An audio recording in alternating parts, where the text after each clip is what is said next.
All right, welcome to the Krueger Show Tuesday night. Raj from RSF 49ers is in the house. We're going to talk Niners, a lot to get to. We're going fast. It's a holiday week edition of the Krueger Show starring Raj. Let's go.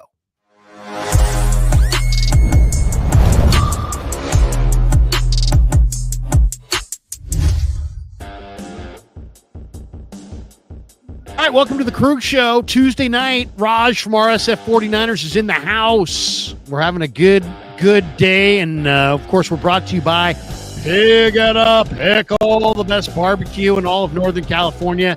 Check them out. They're in Emeryville. They're in Corte Madera. They're open 7 days a week from 11 a.m. till 8 p.m. or until they run out. Pig It Up Pickle. Go say hi to Damon and Mary. Get some brisket chili. Tell them that Krug sent you.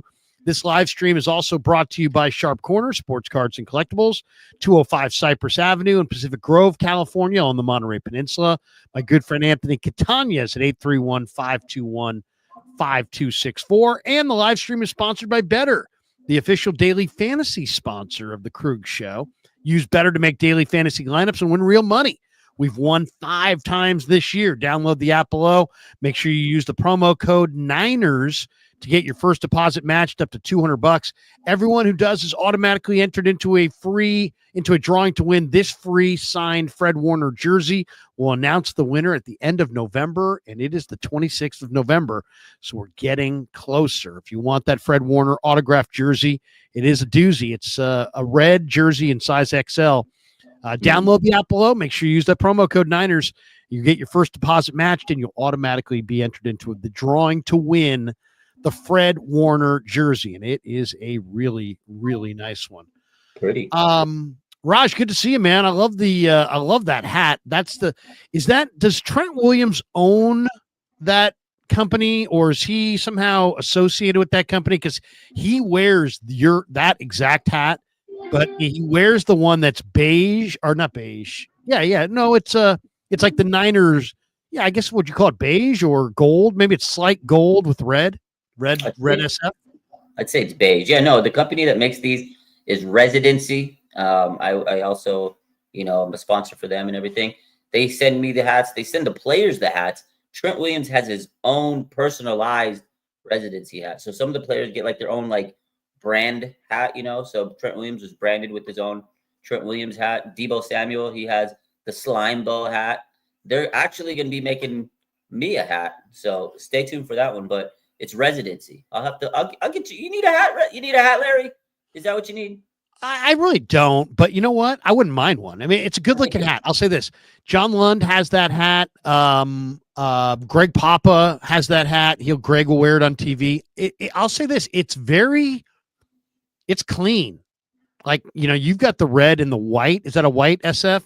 Yeah. That one, can you get a little closer? That one is particularly clean. Yeah. And what's off to the left there? What is that up there? This is my pin. It's a Brock Purdy. He's wearing like the Friday the 13th. This is for my boy. So Tommy. that's not part of the hat. No. But I love that one. The one that you have now, is that fitted or is it snap cap? Snap back. Larry. I get you a hat. We got Greg Papa at Chubby's outfit, and I don't know if you saw it today. He got a bump box. That's courtesy of my guy's bump box. Really? With the Gold Bar whiskey bump box. Yeah, today on KMBR. There was a big video. He did a whole, and they got him the Faithful Foghorn. I don't know if you've seen that. No, I haven't seen that. Check it out. Greg Papa was there today, and the Faithful. What shirt are you wearing, by the way?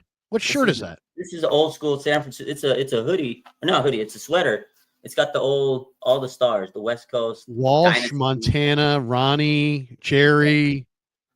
Yeah, that's nice. Yeah. That's and the guy, your buddy, there it is. Lolita Customs sent me the Greenlaw jersey, and I just love it. I just absolutely love it. By the way, as we're sitting here, I'm looking here at Alex Pavlovich. He says the Giants are going to see a lot of Blake Snell, 5 years, $182 million deal with Jeff Passan for the Dodgers. Looks like Blake Snell to the Dodgers. Oh God. That's the last thing we wanted to hear. Okay, well, that now we're officially in a bad mood. Blake Snell's a Dodger. All right. Dr. Pandya stopped by on 95.7 The Game today and weighed in on Brock Purdy. So let's get right to that. I'm going to play I'm going to share the screen and you can see what Dr. Pandya said, and then we can react to it.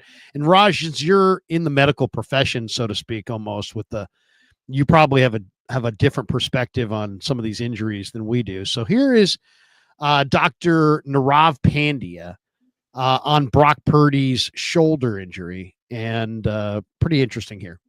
I think whenever you get two MRIs kind of back to back, you do get a little bit more concerned that, number one, are they looking for something more specific? Is there a tear in the cartilage or something that they're really looking for that explains your symptoms? Or was he getting better and did something new pop up during that week that caused the second MRI? So I think that's number one, the first point of concern. I think number two is the fact that anytime someone's had elbow surgery and then their shoulder starts bothering them on the same side, you do get a little bit more concerned as well, too. So you're just making sure, was there some elbow soreness maybe that caused him to overuse his shoulder and is this actually an entire arm issue? Or are you worried about the shoulder issue, then starting to call issues down by the elbow? So definitely something a little bit more concerning, particularly at that position. And the fact that he threw today is a very positive sign. So that was Dr. Pandya. What do you think, Raj?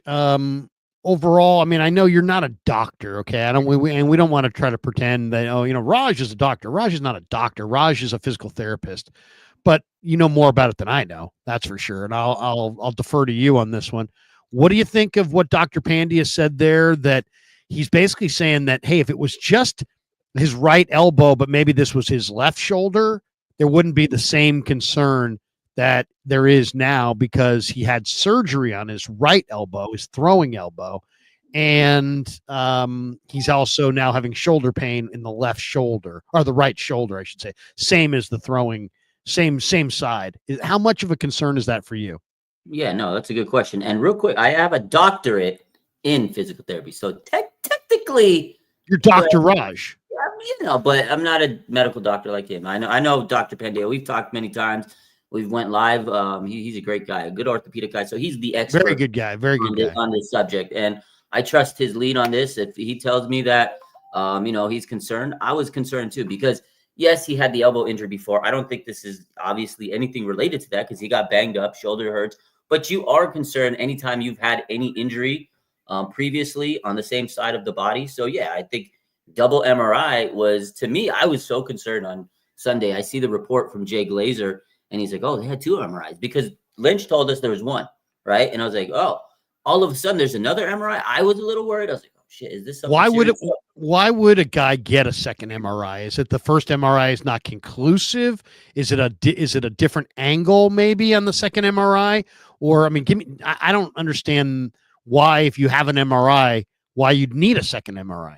Well, that's a good question, and that's why I thought it was a little interesting because they said he felt good on Friday, right? Oh, he felt good. So when Kyle said, he talked about this too. He said that on Thursday he was going to go throw, and then he felt a little soreness. So they were like, we got to shut it down.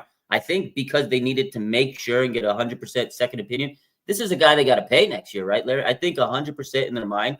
I think they said part of them was like, let's just double check. Let's circle back. We got one MRI. Let's see again, because the other part of that report, Larry, was Brock was going to play Friday or Sunday, regardless that he didn't practice on, Thursday and Friday, whatnot.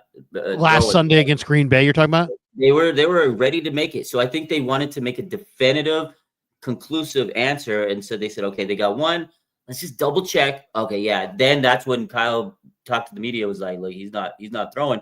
They had to be very careful. So I think they just wanted to make sure 100% that there wasn't anything structurally wrong. Now, he went back to throw again on Monday, which Dr. Nav said is a great sign. And I think that was the biggest, positive coming out of the whole weekend, as that game wasn't positive. But when the reports came out on Monday that he did a light throwing session and he didn't have any issues, that's positive. But can he throw a little bit more tomorrow when they go back to practice and see if it feels better as well? So it is something you got to kind of keep an eye on. This is your future franchise quarterback, right? That you're expecting to pay a lot of money.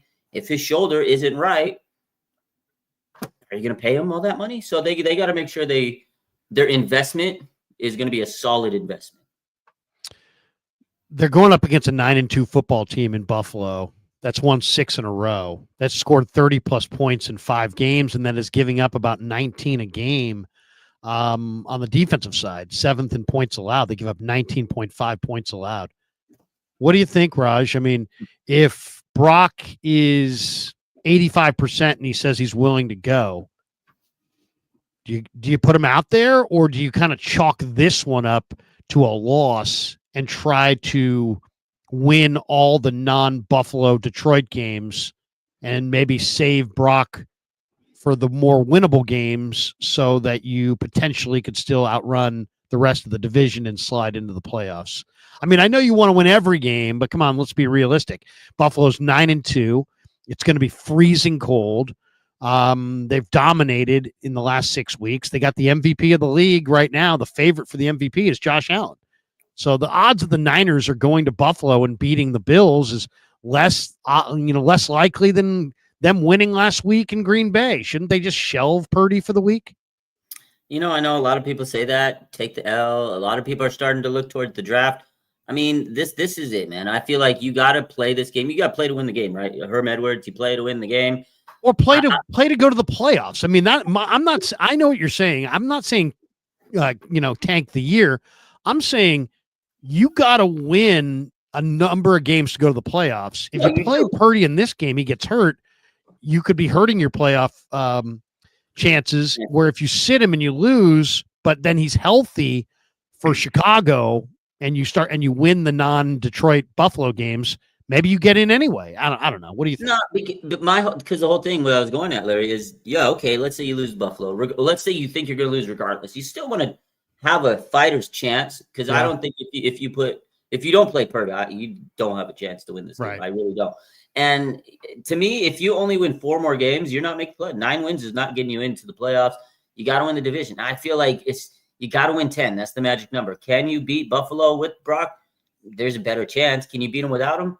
No. And I think the big thing for me is if the 49ers lose this game and they don't have Brock, I think mentally, like, their morale is just going to be down the shitter. And I think you need to at least give yourself a shot and say, hey, man, we might have a run down the stretch, because they can feel good about themselves if they walk out of Buffalo with, a fighter's chance, and then just going down and playing scrappy. If they leave that game and it's like a close loss, they can say, you know what, we still got some fight left in us. Now, if they go into Buffalo, Larry, and just get dog walked, they might be mentally done. They might already be mentally done. I mean, that's possible. It's interesting that you say 10 wins is gonna take 10 wins. I was kind of hoping for 9. Here's why: because there's only 5 games left after Buffalo. So if you need 10 wins and you're 5-6, and let's say you lose to Buffalo, you're 5-7, you basically say that you have to run the table. And that means beating Chicago, the Rams, and the Lions at home, and then winning in Miami, and then winning in Arizona to finish the year 5-0. Now, it could be done, because you don't know what Detroit's going to be playing for in week 17. Yeah. That's December. That game's a December 30th game. Who knows? But outside of that, I don't think there's any way they can beat Detroit. So I don't know if they can beat Detroit, period. I was kind of hoping that maybe 9-8 might get them in, but we'll see. We'll see. All right, let's get to the next topic. Josina Anderson says Daniel Jones, the New York Giants quarterback who went through waivers and cleared waivers, will make a decision on his next team by tomorrow. Thumbs up or thumbs down on the idea of the 49ers signing Daniel Jones? Now, I know the first thought is always, God, no, but there's a lot of similarities, I think, between Daniel Jones and Alex Smith. Both guys were tall. Both guys were athletic. Both guys can really, really run. Both are considered very smart. They were good. Like, Alex Smith was a great paper prospect when he came into the league, and then he bombed. Let's be honest. He was a 2005 draft choice who was still a bust in 2000, going into the 2011 season. But then Harbaugh came in, and they had a defense and a run game, and they ran the ball better, and they protected Alex, and he started to learn. He started to get confidence, and then I thought he even got better in his days in Kansas City, and I think may have won a Super Bowl if he hadn't had his leg First of all, if Kansas City didn't jump off of him for Mahomes, he might have won a Super Bowl in Kansas City. What do you think, though? Daniel Jones has been bad, but man, in 2022, I think the Giants were like 9-6-1, something like that, and they went to the playoffs and they upset Minnesota in the playoffs with Daniel Jones, and that wasn't that long ago. He's not old.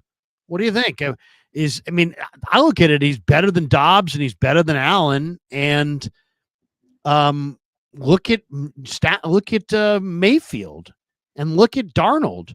I kind of like the idea of the reclamation quarterback more than I like the idea of trying to handicap the draft and find the best guy come April. Would you go for Jones or no? Thumbs down. Not interested. Yeah, no, for sure. It's a good question. I honestly, there's a couple takes on this I have. So I've trashed Danny Dimes for many times. I think he fleeced he took a lot of money from them and he was not very good for them. But he did have some moments. You're right. Playoffs, bag season. He got his money and he took care of took them to the shed with his contract. But you know what? The Giants didn't do him any favors. They never really gave him a great O-line. They got rid of Saquon Barkley. They got rid of a lot of talent. Like, it's just a bad organization, I feel like. That was a poverty franchise. Sometimes some players do need a second chance. And I wish, looking back at it, man, Baker Mayfield, that would have been a great pickup, right? If we didn't find Brock Purdy, thankfully we did. But Baker, man, he's really, resurged his career. He's really revived it. It's amazing to see that. He might have been here without Brock. He might have been here. He could have. Yeah, that's what I'm saying. If it wasn't for Brock, I think they could have had Baker. But they did have Darnold. They did. I think Danny Dimes just needs the right coach. I wouldn't hate the move for Danny Dimes, but it depends on Brock. So a lot of this has to deal with, is Brock's shoulder going to be good or this? Like, if they're still questionable on it, they got to make the move. And that's going to happen tomorrow, obviously. So we're going to find a lot on Wednesday. But going off of the report from Monday saying, yeah, he's looking good. He's trending in the right direction. He had a good throwing session. I don't think the Niners are going to make that move because I think they're banking on Brock to come back. And for whatever reason, they like Brandon Allen. I agree with you that Danny Dimes, he can't be any worse than Brandon Allen, can't be any worse than Josh Dobbs, who we don't even know if he can run this offense or not because they haven't given him a chance. I want to ask you about Brandon Allen playing with the broken finger. I know you asked Kyle that question, but I don't know. I think the 49ers this whole season, their thought is, well, we got a player probably coming back. Well, Brock's probably going to come back, so we're going to bank on it. And then if it doesn't go right, they're like, maybe we should have got a move. Because you asked this question earlier, are the 49ers serious? Why aren't they signing any players? Like, I think that was what they really banked this whole season on. Oh, we got Greenlaw coming back. Oh, we got CMC coming back. Oh, we got Yetur Gross-Matos. But they just weren't enough. And then more people got hurt. And I think that's the 49ers motto this season is, oh, Brock should be back this week. So I don't think they do it. It's really interesting. You guys know me. I mean, Raj, you know me. I'm a Purdy fan. I believe in Purdy. I think Purdy is a franchise quarterback. I'm perfectly satisfied with Purdy. My interest in other quarterbacks has nothing to do with any kind of doubt on Brock Purdy. I don't doubt Brock Purdy. I think Brock Purdy is a good quarterback. Mm-hmm. My interest in other quarterbacks at this point is solely for the building capability. Let's just say that Purdy, instead of being hurt right now, let's just say it was last year, and you threw Darnold in there, and Darnold balled out and played the way he's playing this year in Minnesota. Actually, starting to regress. Actually, he's starting to throw more picks. But let's just say let's say he played well here. Could you have traded Sam Darnold? Could you have traded Brock Purdy? What if the Niners had gone for Baker Mayfield and Brock had been hurt and Mayfield played well? Could you then turn around and trade Brock Purdy? I'm not saying that I'm a fan of trading Brock Purdy. I'm not. But I would definitely go after Daniel Jones and see if you could get him to play well. If he plays well here, maybe you want to go with him. Maybe you want to trade Brock Purdy. I know that sounds crazy. Or maybe he plays well but not great enough, but now there's a market for him and now you could trade Daniel Jones. I'm just interested. I'm looking at Pittsburgh, and Pittsburgh was was a lost cause. Then they brought in Russell Wilson, and he kind of found himself. And now look at Pittsburgh. Pittsburgh's going to be in the AFC playoffs. They're a contender. Look at Tampa with Baker. Look at Minnesota with Darnold. If you could find a reclamation project quarterback, and you definitely have, some weapons and the offense and, the coordinator, and, you've got some attributes that guys would look at this as a favorable spot to be in. And then you could turn around and trade said quarterback or one of your two quarterbacks for some bevy of, day 2 or day 1 or 2 picks. If you could turn around, and that's what I'm interested in. I'd be interested in Zach Wilson. I'd be interested in Mac Jones. I'd be interested in virtually any reclamation project that I believed in or that Kyle believed in. Why? Just because if you can show and develop another quarterback, somebody is going to pay you for that quarterback. And that is maybe what the Niners are going to need at this point to, with all the picks that they've wasted, they're going to need to be on the other end of one of these Trey Lance deals if they're going to, somehow reset their Super Bowl window and get back in there. That's why I'm like, I don't love Daniel Jones. I don't love Zach Wilson. I don't love Mac Jones, but I'd be interested in all of them as reclamation quarterbacks if I felt like I could deal one of them 6 months from now or a year from now for a second-round pick. So that's kind of how I kind of look at it. I look at it as a building potential. The other one, before we take a timeout to take a look at our better lineup, is today the Lions cut James Houston the 4th. And, they made the decision to waive their edge rusher. It was a move that has gotten the attention of people around the league. He was selected in the 6th round of the 2022 draft, and he made an immediate impact in just his 7 games as a rookie. His rookie year, he had 8 sacks in 7 games. This guy can do it. This guy can rush the passer. Now, Dan Campbell suggested that this could be a beneficial fresh start for Houston. And it sparked a lot of discussions about where he's going next. The Falcons are reportedly showing interest in the young outside linebacker. They went for Peyton Turner, I believe, in the draft. Some people are speculating Houston might return to the Lions and jump onto their practice squad if he clears waivers. But even then, he could be plucked off the practice squad by another team. I like this player. And if I were the 49ers, I would cut Robert Beal right now and sign this guy. And I wouldn't even think twice about it. And I guess the question is, would you do the same? And has Lynch and the Niner front office quit on this team? And I know John would be pissed if he heard me ask that question, because the last thing that he ever would want to be known as a quitter. John doesn't quit. He's not a quitter. He wasn't a quitter as an athlete. And the last thing he would want is the notion that the front office didn't fully support this team. But what the hell have they done? They picked up Khalil Davis. He hasn't played a snap. They badly needed defensive end reinforcements. They didn't get any. They badly needed a speed wide receiver. They didn't get one. They really needed help in 4 or 5 different spots, and they didn't really get any help. So I'm kind of wondering if, like, the 49er, and some people have speculated, the Niner front office doesn't really believe, and that's why they're not going to trade any picks, because they know that they're not really in it. Well, it's like, what is it? I mean, is that it?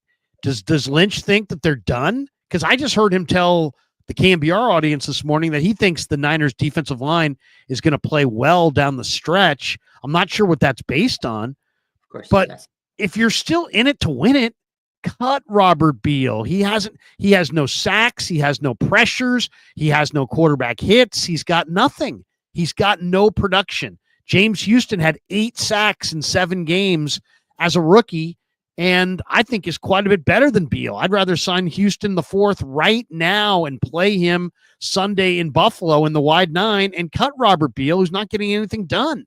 What do you think? I mean, you want to see the Niners go after Houston and cut Beal? Do you agree with me that the Niner front office has kind of left them hanging a little bit here? What do you think? A couple things. Yeah, Robert Beal's got to go. He just isn't it. I think we've been saying this almost all season, a whole year, Larry. Me and you said, get some edge rushers. I just wasn't sure if Beal was going to be that guy. I mean, I was hoping he would take that leap.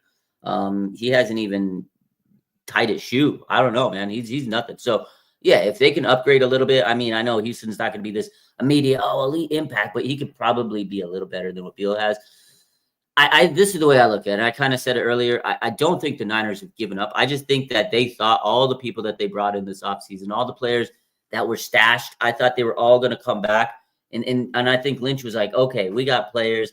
We can't, we have this team. This team got us to the Super Bowl last year. And I really think they just believed that they were going to run it back because they're the mighty Niners. They're the big bad wolves. They're the bullies, and everything fell apart this year. They didn't change. They didn't adapt. Coaching's been subpar.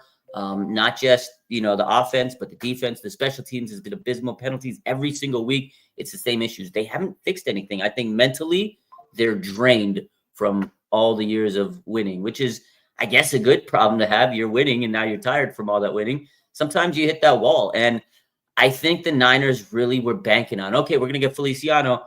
Guess what? You're not, Larry. Okay, we're going to get Dre Greenlaw. It's week 13 and you just opened his practice window. I think that was a big hit to this team. And they really thought Devondre Campbell was going to be that guy to say, oh, yeah, he can suffice us. He hasn't sufficed anything. And then the offseason was so dramatic. You had Brandon Ayuk acting like a diaper boy. And then you had Eric Kendrick signing. He left. And then you had to go get Devondre Campbell. Like, they just thought they were going to make these big moves. Isaac Yiadom, he wasn't really, great. I thought he was going to be great. But I think they made the wrong moves this offseason. And it's catching up with them because usually they make the right moves. And this year they didn't. And I also think they really got to hold on to their draft picks and they can't make anything, rash because they got 36 free agents coming up. They got to figure out who the hell's staying, who the hell's leaving. And they got to figure out if they really are going to pay Brock or not. And that, I think, is the big issue. Is like, man, we got all this talent that's leaving. They know they have to replace them with this draft capital that's coming up. So it's kind of a pivotal offseason, and I think it's just weighing on them mentally. And now they're not winning. It's like, oh, fuck, we don't want to waste any signings or draft picks because we really have to hit on the draft this next year. Because, hey, Trent Williams, Larry, is he coming back for another year or two? Who knows at this point? Like, they need to get an offensive tackle regardless if he comes back or not because he's hurt 2-3 games a year. We'll see. Yeah. No, I mean, and they've got tons of needs. It's just it's the division's there for you. But maybe they look at Detroit and just say, no, there's no use because Detroit looks like a monster. But I'll tell you this, watching them do nothing. I mean, okay, you don't want to trade draft choices for players. Okay, that's fine. But you need to tell me why you're not picking up James Houston or Jason Pierre-Paul and cutting Robert Beal. You need to explain that to me. And you owe that to the fans as well, because there's no draft picks involved there. There's not going to take a draft pick to have James Houston. But they haven't made anything. They haven't done anything. I mean, literally, they have not made a single addition to this team. I mean, Khalil Davis hasn't even suited up. I mean, you needed help on your defensive line, and you somehow added a defensive tackle that isn't good enough to even be active on game day. I mean, it's hugely disappointing, and it's like I don't want to admit that they have no shot. But I mean, it's one thing not to trade picks; it's another thing not to pick up guys on the street. Yeah, and you're telling me that there's nobody on the street that's better than Robert Beal? I would beg to differ. Larry, you might be better than Robert Beal. That's crazy. Seriously. All right. This live stream is sponsored by Better, the official daily fantasy sponsor of the Krueger Show. Use Better to make daily fantasy lineups and win real money. We've won real money 5 times this year, and you can do the same. All you got to do is download the app. Make sure you use the promo code Niners to get your first deposit matched up to $200. Everyone who does is automatically entered in the drawing to win a free Fred Warner signed jersey in red. We'll announce the winner at the end of November. All right, we've been pretty good at this. So let's take a look at Niners and Buffalo. We'll take a look. The Niners game isn't up, so we're going to do a Thanksgiving special. We'll just do the Thanksgiving. I hear a voice. Turkey, winner, turkey dinner. I could have swore I heard a voice. I heard a vision. All right, so we can't go Niners because it's the Sunday night game. Okay. So that's okay. We can go. What is there any other games you want to go to? Let's see. Ooh, what's the good games this week? We got Arizona, Minnesota. Oh yeah, okay. Do you want to go there? Let's go Arizona, Minnesota. Let's take a look at that one. We gotta have a feel for this. It's hard. It's hard to have a feel for some of these. Jefferson, 84.5 receiving yards. I haven't Aaron Jones, 65.5 rushing yards. No, I can't. We got to back out of this one. Yeah, we can't no, go. I haven't seen enough of Arizona, Minnesota. Give me who have I seen a lot of recently? Let's take Green Bay. Let's go Green Bay. Who does Green Bay have this week? See, Green Bay. Okay, let's take a look at Green Bay. Kraft is playing really well. Let's take a look at Kraft. Okay, Tucker. Yeah, 4.5 receptions, 31.5 receiving yards. 30.5 receiving. I think it's more. I think he could cook. Yeah, let's go. It's 31.5. So he needs 32 receiving yards. So let's go 32 receiving yards. Let's go more than 31.5 on our man Tucker Kraft. Let's go. Let's see what Jacobs. What's Jacobs got? Yeah, seriously. Let's go Jacobs. Jacobs. I think Jacobs might be good on the fantasy points. Ooh, maybe not. Maybe not. Maybe 73.5 rushing yards, 93.5 combined. I like the rush yards. I think he might run all over. I mean, he ran. The only thing is he ran circles around the Niners. He's gonna be tired for a Thursday night game. You know, you got to. Yeah, but you know what they don't have? They don't really go to other guys. Let's go with the half rushing touchdown. One rushing touchdown. Okay. Let's go more. Let's go more than a half a rushing touchdown. I guess we got to go to Miami as well. Let's take a look at Miami. Let's see. They've been cooking since Tua came back. Let's go with Tyreek. Let's see what Tyreek's got. He's been a bum this year. He ruined my fantasy team. 14.5 fantasy points, 63.5 receiving yards. I saw you. 22.5 longest catch. I don't trust the guy. That's all you. I don't trust Tyreek Hill. I don't either. Do we have to pick somebody from this game? No, we can pick another one, I think. Okay, let's go to a different game. Let's go to Chargers. Where are the Chargers this week? Let's take a look at the Chargers. Chargers at Atlanta. There it is. Let's take a look at the LA side. Let's see what the Chargers have cooking on their side. That's it. There is no LA side. No Chargers. No Chargers. It's just Falcons. All right. That's why I was saying you probably should go with the Thursday games because those games are out. Okay, Thursday. Let's take a look at the Thursday game. The voice is telling us stick to Thursday. Yeah, well, these are Thanksgiving. This is Thanksgiving. There's a bunch of games. So let's go Bears-Lions. Oh. Bears-Lions on Turkey Day. All right, let's take a look at the Lions. Jahmyr Gibbs. There's 8 different projections on Jahmyr Gibbs. Let's take a look. I think Jahmyr Gibbs having a big day. God, Jahmyr Gibbs is so explosive. No, he's good. only 19.5 receiving yards. Well, I kind of like that. That should be the one.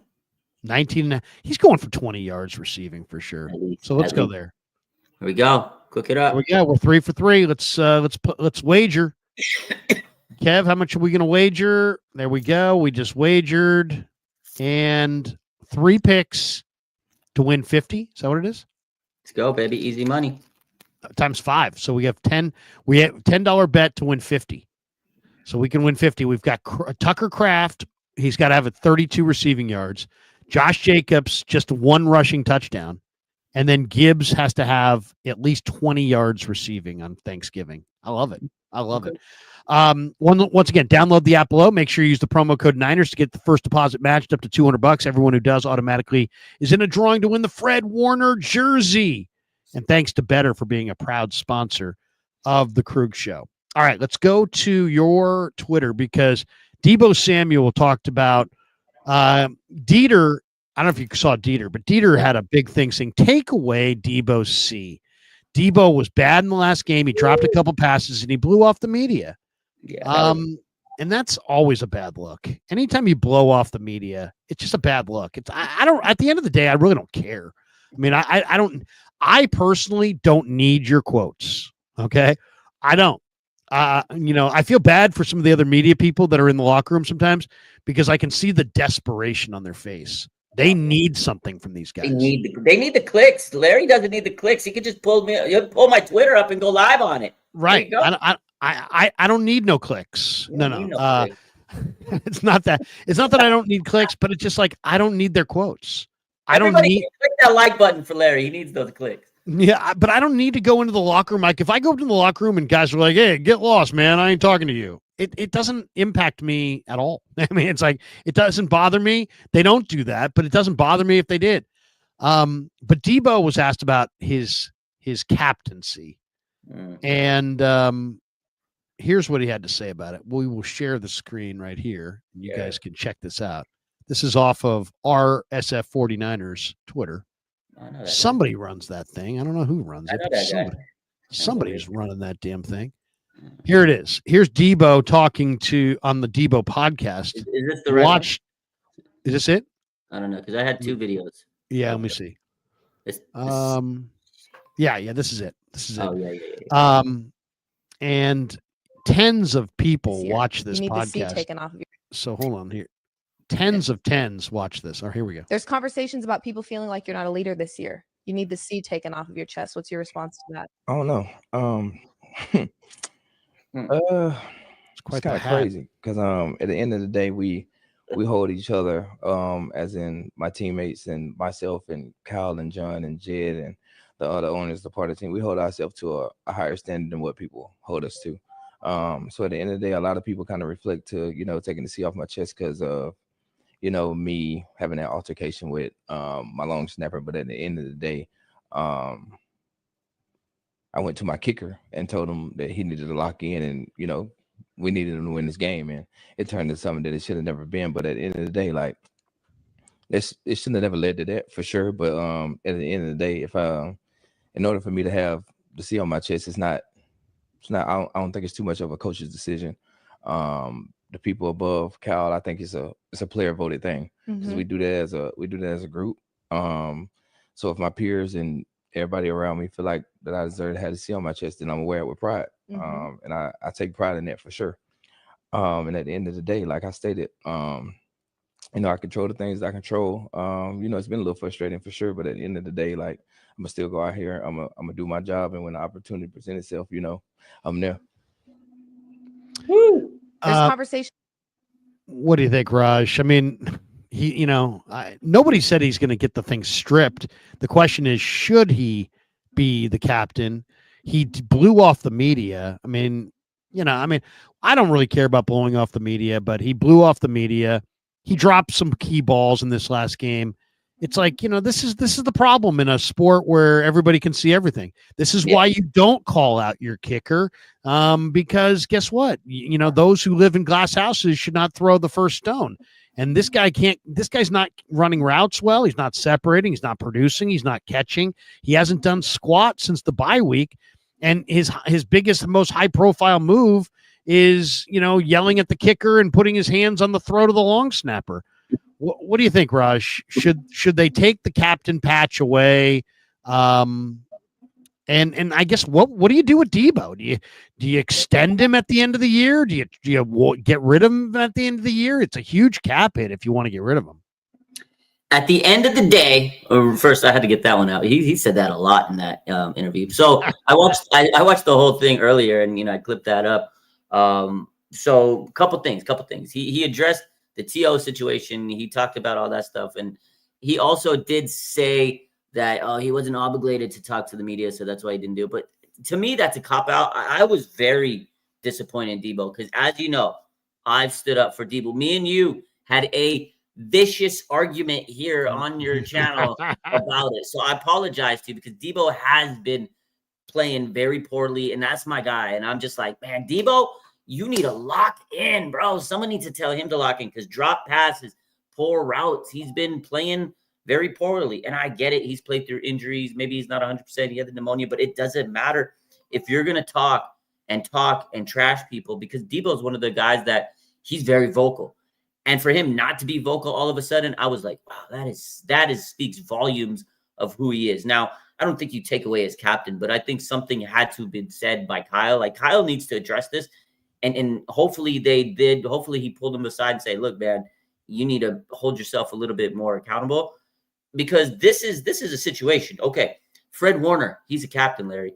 Did he speak to the media? Yes. George Kittle, he's a captain. Did he speak to the media? Yes. Do they want to? Probably not.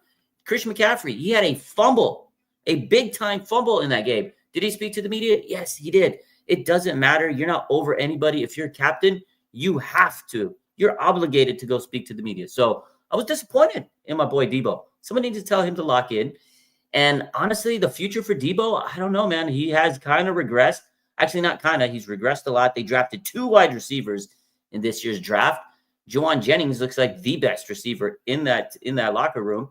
So there's a lot of questions for Deebo. And his answer right there, it's kind of like a whole lot of nothing. I feel like he was not ready or prepared at all to answer that question. And he was kind of mumbling and just saying a lot of stuff. And at the end of the day, and he was trying to think of what he needed to say. And then he realized, oh, yeah, this is voted by the players. It has nothing to do with the coaches. And yeah, okay, that's my answer. And he needs to lock in, Larry. Lock in. How about this? Deebo, keep your captaincy and start catching the goddamn ball.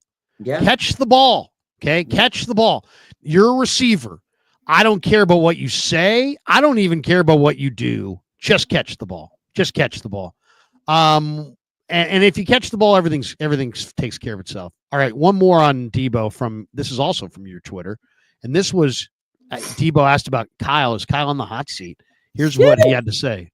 There is conversation, and obviously anytime you have a team that's not really getting wins the way that they should be, we automatically go to the coach. And there's a lot of people that feel like Kyle Shanahan is in the hot seat right now. Do you agree with that? I don't think so. Kind of since I've been here, I don't think we had nothing but one losing season, and I think that was COVID. And you can sit back and you can harp on, somebody being injured. Mm-hmm. That year I had a broke foot. I think Juwan Jennings was out that whole year with he pulled his hamstring off the bone. I think Trent was out. Jimmy Garoppolo, like, but we can harp on like injuries, but at the end of the day, that's a part of the game. Of course. But other than that, you can't show me a losing season that he's had since I've been here. First year Super Bowl, second year, COVID hit. Year after that, NFC Championship. Year after that, NFC Championship again. Last year Super Bowl. So it's like, why are you saying he in the hot seat? At the end of the day, we 5-6 right now, but we got like 6-7 games ahead. And at the end of the day, like, Kyle is one of the smartest, most player. You like those player coaches that people could ask for. Yeah. And so I don't kind of get into he in the hot seat, he this, he that. But at the end of the day, like, you can't show me a season where he had a losing season. Well, since I've been in the league, and I just look at it from me going in the building every day. Just see his approach to the game, even though like we kind of behind the 8 ball right now, but he don't look at it that way. Right. Like if he can start it all over again, this is where he'll want to be. Yeah. Beginning of the day, end of the day, does Kyle deserve to be on the hot seat at any time of the day? I think his seat needs to get a little warm, Larry. I do. I know a lot of people are going to say, no, you can't get rid of him. If you get rid of him, who are you? I've heard it all. His seat needs to get a little warm. I get it. They've won a lot of games, Larry. He's changed the culture. I'm not saying anything. I'm not taking anything away from Larry or from Kyle. He's done a lot of great things. He really has. His team was bad. He built this roster. He got Deebo. He got Kittle. All these great players. They made mistakes, but every team does. I think it's catching up with them. I think mentally, they're beaten up and they're tired. I don't think he's going to lose his job this year. I don't think he's going to be on the hot seat this year. A lot of injuries this year. It's hard to run it back after a Super Bowl. Teams kind of have that Super Bowl hangover. So is Kyle going to lose his job this year? No. Is he going to be on the hot seat? Probably not. But I think the seat needs to get a little bit hotter and needs to be a little pressure. He needs to figure out the DC position, because that to me was a horrible decision. And I didn't even care about getting Wilks. I wasn't a big Wilks guy, but you needed to bring a pedigree defense coordinator, like a guy that was like, wow, like, oh man, that's a hire right there. Nick Sorensen, it didn't move the needle at all. It just was like, what are you doing? So to me, this offseason, he has a lot of soul searching to do. He needs to make sure he goes and gets a good defense coordinator. They could have had a lot of different players. Like Vrabel, I think, was one of those guys. There's a lot of good candidates out there, and he stuck in-house. He wanted to be buddy with, the guy that the coaches, the players like. Doesn't matter. He was not a DC before. I think that was a big mistake. They need to fix the special teams, probably get rid of Brian Schneider. I think that's a big issue. Fix the O-line, because it's not just Kyle. There's a lot of issues, but it stems to him because they haven't addressed the O-line, right? They're like, okay, we got Jake Brendel. He should be okay to run my system. We got Colton McKivitz to run my system. They're not great. And now we're seeing it. When players get hurt, it exposes their weaknesses. The D-line, they usually have a strong, fortified D-line, and we've sat here and talked about it every week. It's not that great. So there's some things he needs to fix. And if he has a massive losing season next year, they lose the locker room, or, they can't get back to the promised land, then I think at that point, you start considering stuff. But he re-signed, he signed a contract extension last year. They're not getting rid of him. But he needs to have a seat. Do you have, it sounds like you've changed your opinion recently. Am I reading you right, or am I reading you wrong? Or have you felt like Kyle needs to have the seat warm a month ago, or is this kind of more recent that you felt that way? I think over time I've kind of started to, I got a little irritated, man, because it's just like, okay, I'm too. We know the issues, but it's every week, Larry. It's the same thing. It's like, take some accountability. We know you're embarrassed. We know, but what are you going to do to fix it? It's just you're sitting here, you're telling us, do the things, fix the things. Like you said earlier, you were saying you think the team just quit in the front office by not signing anybody. Like those decisions. I think the front office has stopped trying to make this team better this year. Yes, those are decisions, but Kyle's part of that decision. Yeah. So I think it's a combination of thing. And man, that Super Bowl did a number on him. And I'm going to say this might be controversial. He did show up a little sauced up at the Super Bowl last year. He came in but I don't care about that. Did you care about that? I do. That's something. Come on, man. Super Bowl week. You need to be focused. But I know that was media day. No, I don't care. You need to be laser focused. On media day, he can't have a couple pops? No, you got to be laser focused. Did he win the Super Bowl, Larry? Right. Did he win a Super Bowl? No, but did he lose the Super Bowl because he had a couple pops on media day? No, but did he win a Super Bowl? No. Until you win a Super Bowl, I don't want you showing up sauced up at all. All right. Fair enough. Fair enough. Super Bowl. I don't have a problem with that, but I do have a problem with nothing is the problem. Okay. What's up with Sorensen? Love Sorensen. What's up with Campbell? Love Campbell. What's up with this guy? Love that guy. Well, you're losing games. So stop loving everybody. Maybe Campbell's not great. Maybe Sorensen's not great. Maybe Brandon Staley's not great. You know what I mean? You're losing games. So somebody is to blame. All right. I'm sorry, but we can't have this blameless losing. And that's kind of where they are right now. It's like this kind of like, well, we lost, but it's not this guy's fault. It's not that guy's fault. It's not his fault. It's nobody's really to blame. Schneider, the special teams coach, no, he's solid. Sorensen, no, he's doing a really nice job. I love what I'm seeing from Campbell. Chris Forster, Jake Brendel has never been better. I mean, it's like, is this a Twilight Zone? Everybody's playing like crap. How come everybody's so beloved? I'm doing better. Nobody loves me. I don't see people going, yeah, I love Krueger. He's the greatest guy ever. They're still kind of taking shots at me and everybody's got their questions, but I'm winning. I'm not losing. If I was losing, I wouldn't want everybody to go, well, you know what? Yeah, his channel sucks and nobody watches it, but I love Krueger. He's doing a great job. It's like, stop telling me that guys that are failing are not failing. They're failing. So sorry, Sorensen doesn't look good. Campbell does not look good. You know what I mean? Stop gaslighting me with this bullshit. If somebody would actually stand up, be accountable, and take total credit or blame, and just be like, hey, look, we made some decisions, and those aren't good decisions, and those guys aren't playing well. Okay, then undo them. You have Campbell, but is he the only linebacker in the world? No. So go find somebody else. No, we're not going to do that. So it's like, we love Campbell. I think we split. John Lynch. I love John Lynch, but he went on the radio last week and told us that the offensive line was playing great. They're not. They're not playing great. Come on, John. They've been telling us a lot of lies. He also said that Brock had one MRI. Didn't tell us about the second. He said, "Oh, Brock's looking great." And he didn't play on Sunday. So yeah. I mean, I can't listen to Brendel looks great when Pro Football Focus says he's the 40th rated center out of 40. He's so bad. Bad. Getting frustrated. I'm getting frustrated. I don't mind winning. I like to win. I prefer to win than to lose. But losing's part of the gig, and I get it. And I can lose just like everybody else. But I need to lose going down throwing haymakers, not going down with guys that I knew couldn't play in August. And that here we are, we're finding out they can't play in September, October, November. It's almost fucking December, and you're still going with these guys. I can't go with that anymore. I won't front it. I won't apologize for it. I'm going to rip the shit out of it every single day.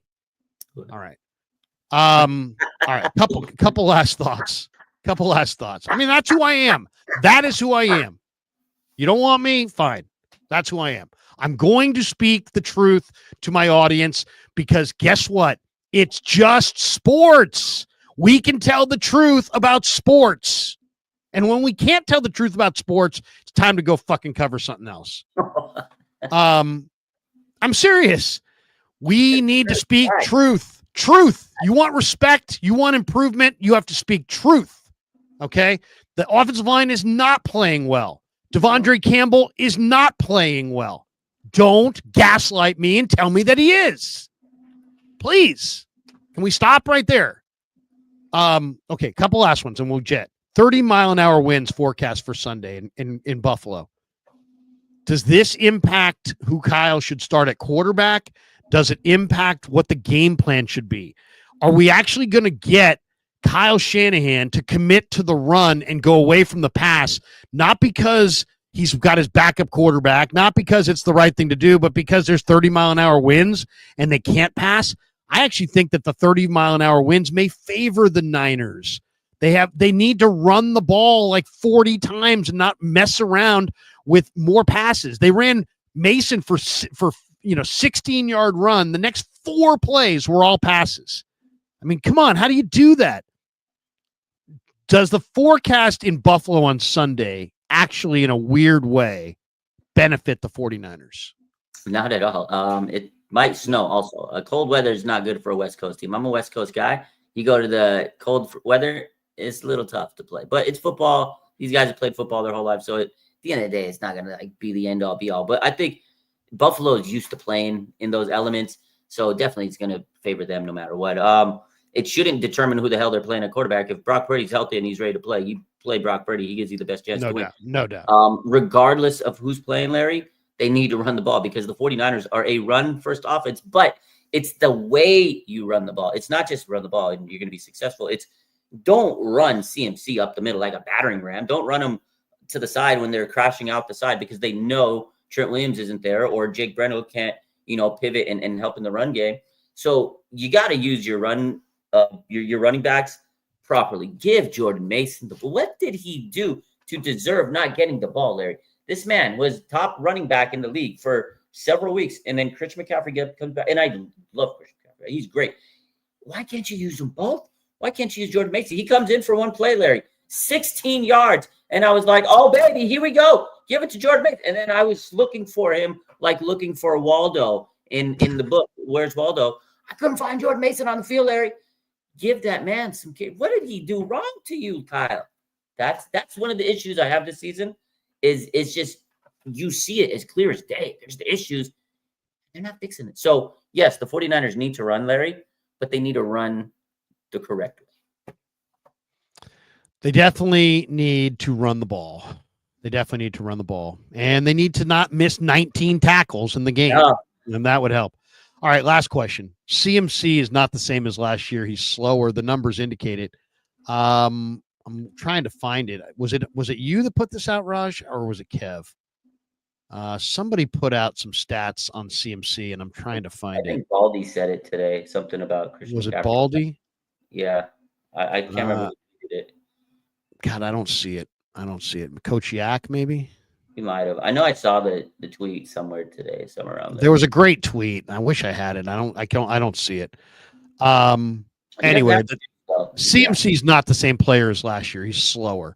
the numbers indicate that CMC, the fastest he's run this year, is still slower than the slowest he was clocked at running last year after he hurt himself against the Commanders. Think about that for a second. The speed that he's running at this year is slower than the fastest speed he ran at last year after he was hurt. Wow. So the people, and there are people out there who are like, I really can't see any difference between CMC last year and CMC this year. Look closer, asshole. Look closer. All right. Go find it. It's there. All right. I can't help you. If you can't see it, I can give you numerical breakdown of it. I wish I had it here. Let me see. Maybe I can get it. But are you familiar with it? Are you familiar with I pulled it up. You did? Where is it? Where is it, Kev? I don't see it. Oh, there it is. Okay. But now I can't read it. Let's see. Okay. This is looking at Christian McCaffrey's tracking data from Next Gen Stats. Benjamin Solak has this, who's a good follow at Benjamin Solak.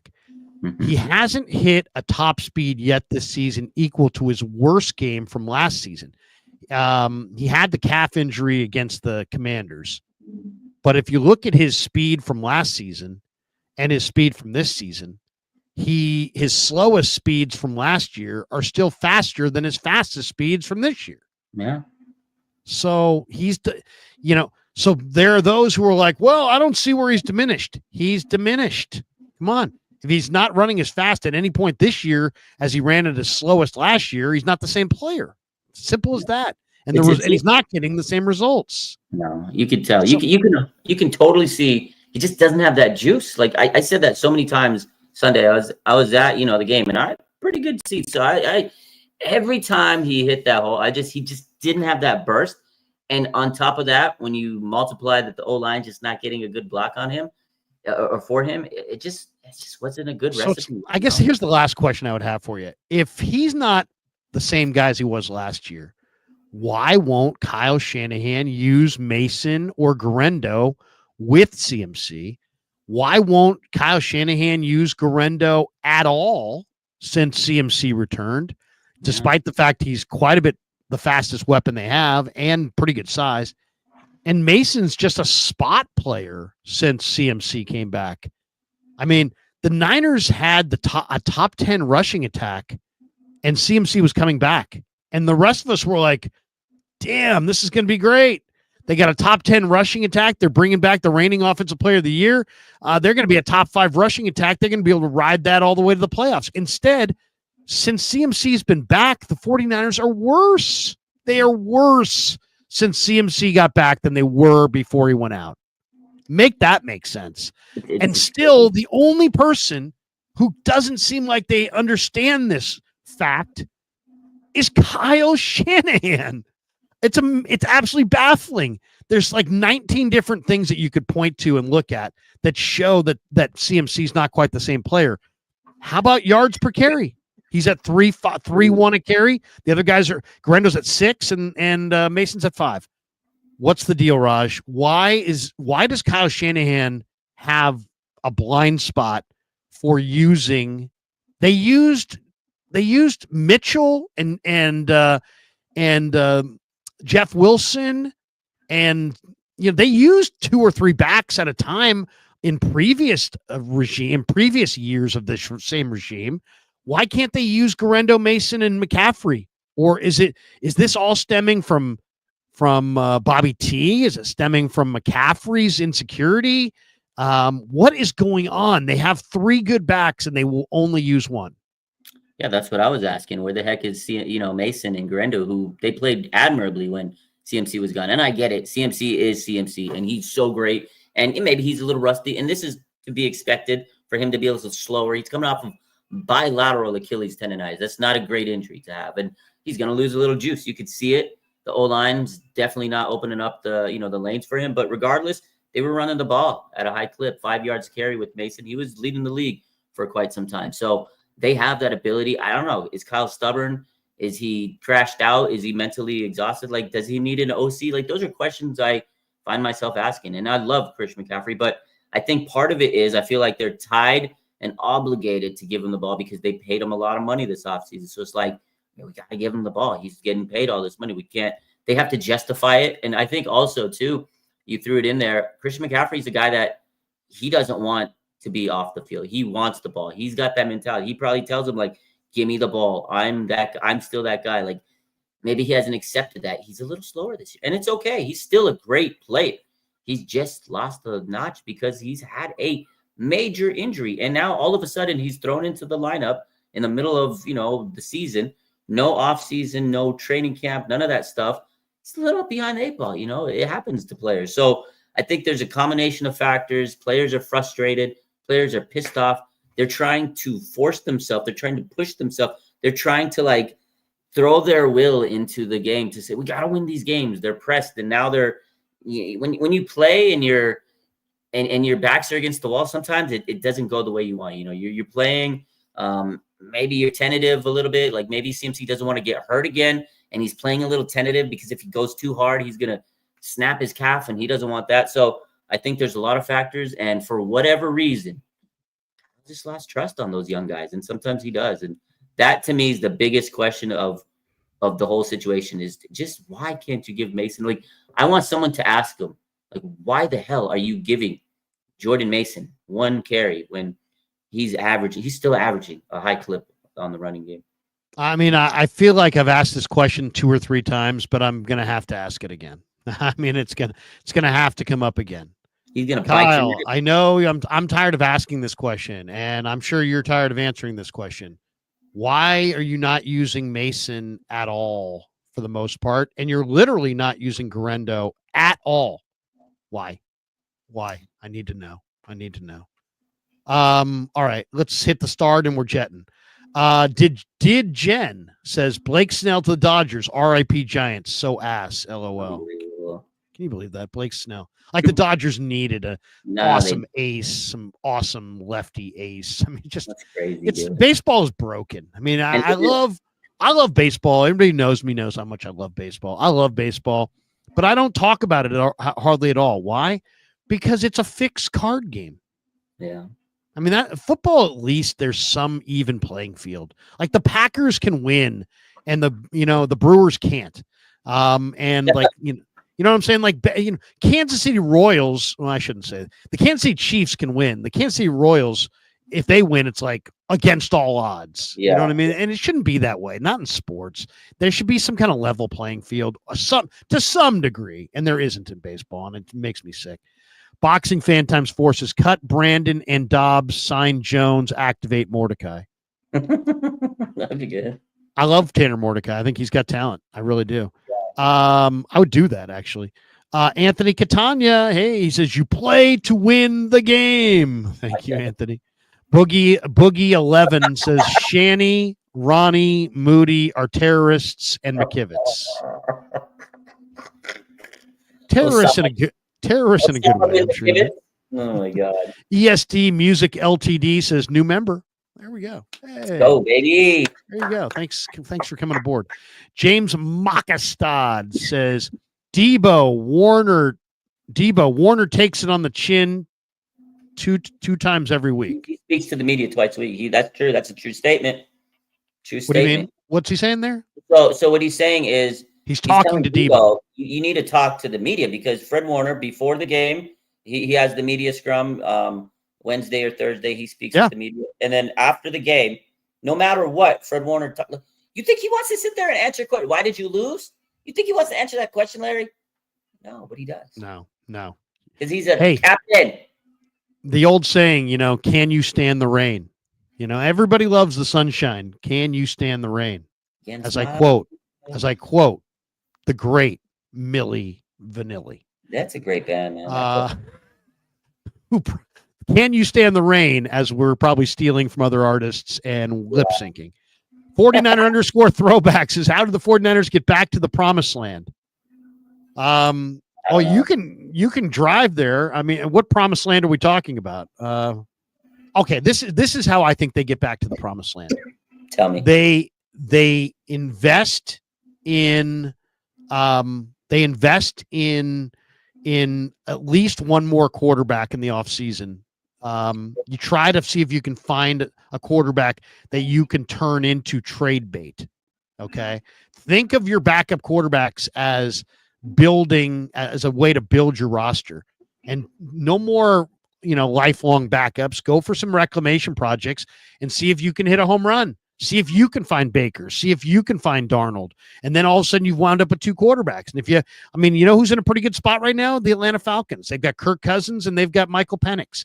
You can't go wrong drafting quarterbacks, especially if they can play.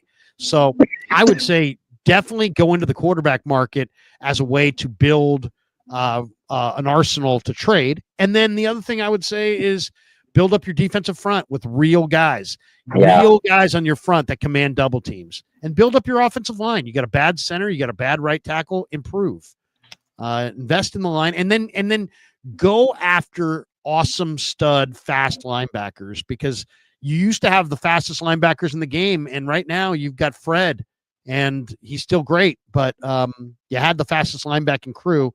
You need it. You need that. You need dominating linebackers. Or you need an awesome quarterback, but if you don't have that, a dominating linebacking core is a great way to win. We saw both Peyton Manning and Tom Brady. Manning did it here at Levi's. Brady did it against the Chiefs, where they won the Super Bowl, where they weren't necessarily great themselves.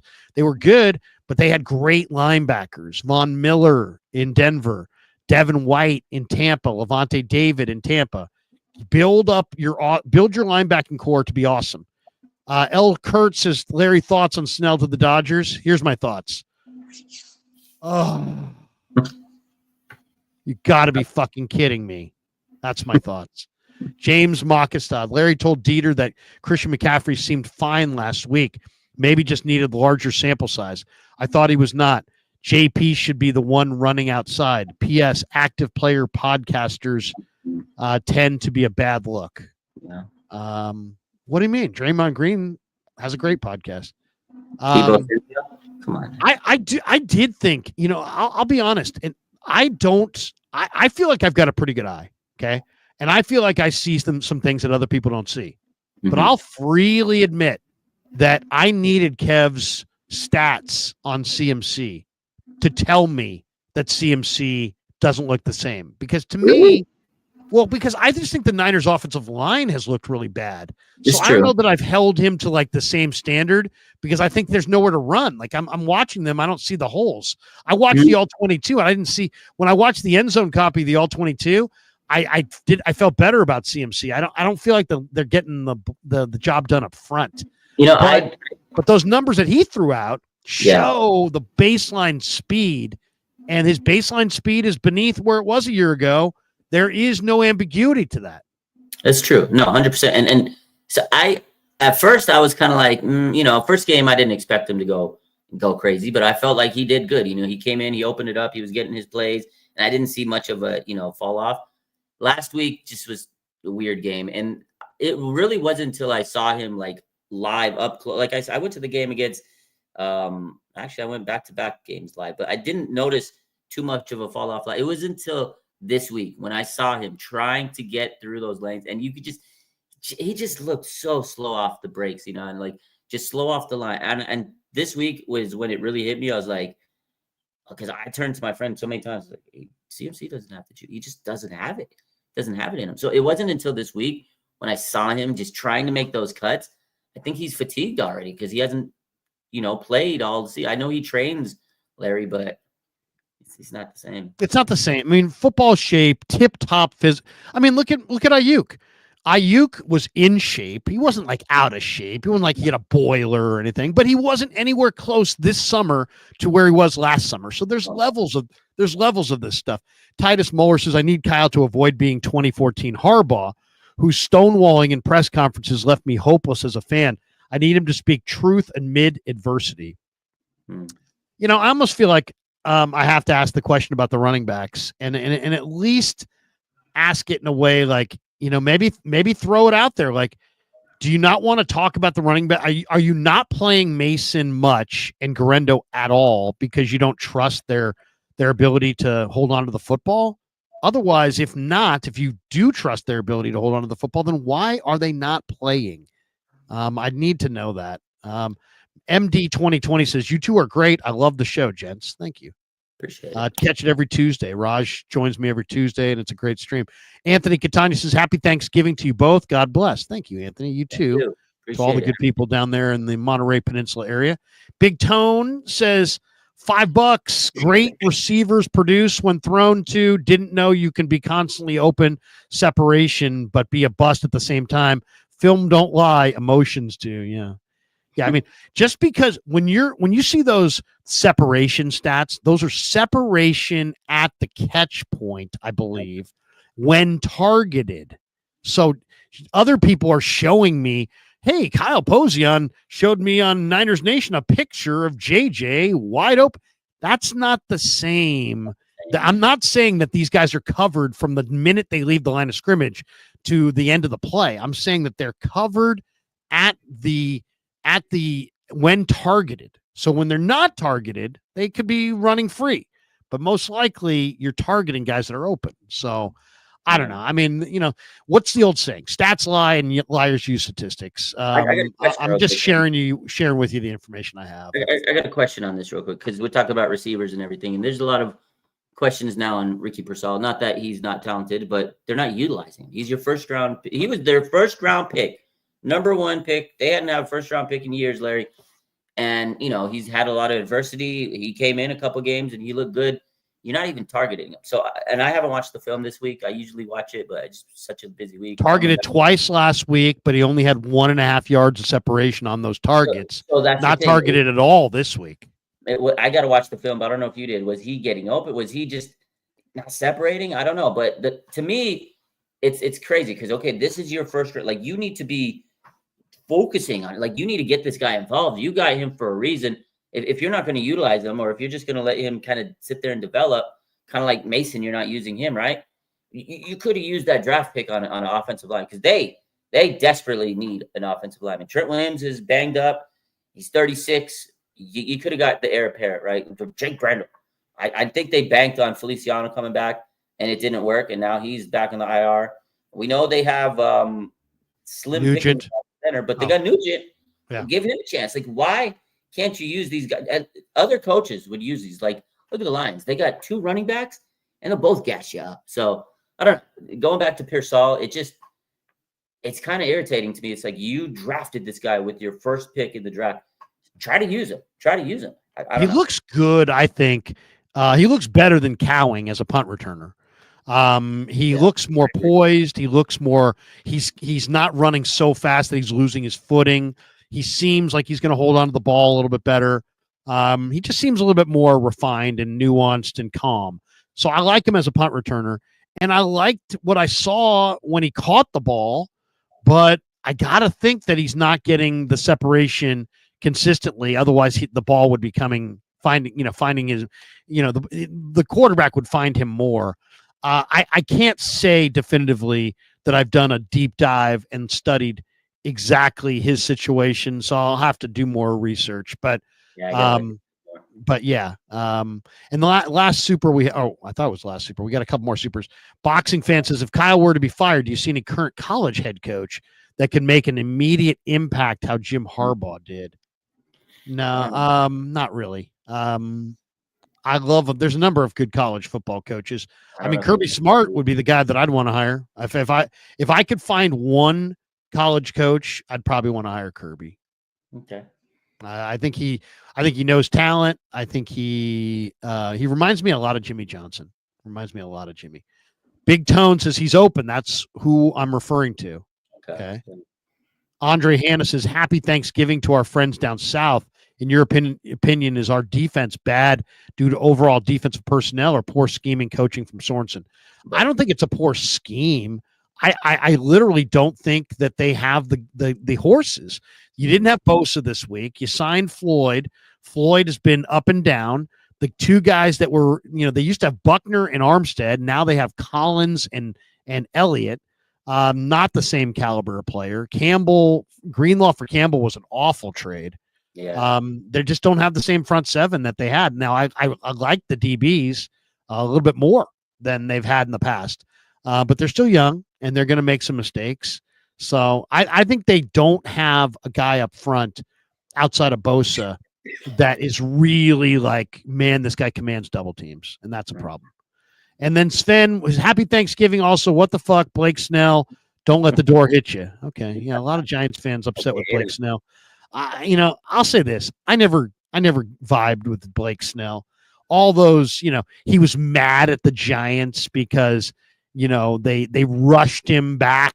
This guy signed at spring training, had no spring training, showed up out of shape, took weeks to get in shape, then claimed the Giants were trying to rush him back onto the field. Good riddance, dude. Take off. He's got a great arm, but guess what? He doesn't pitch a lot. He gets hurt a lot. He doesn't give you 250 innings ever. He's not an inning eater. He's a high end. He's like an Alfa Romeo, it's like an Italian sports car. It's like in the shop like most of the time, but when it's not, man, it's awesome, but it's in the shop a lot. So that's what I would say about Blake Snell. And happy Thanksgiving to all of you guys. Raj, we'll let you go. Hopefully you're feeling better. Where are you going to spend Thanksgiving? What plans are you? What is your role? Will you be the turkey carver?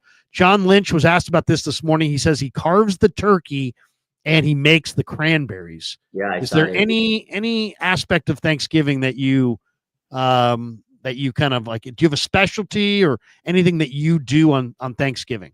Yeah, I make the whole meal, man. I make the whole. You do the whole deal.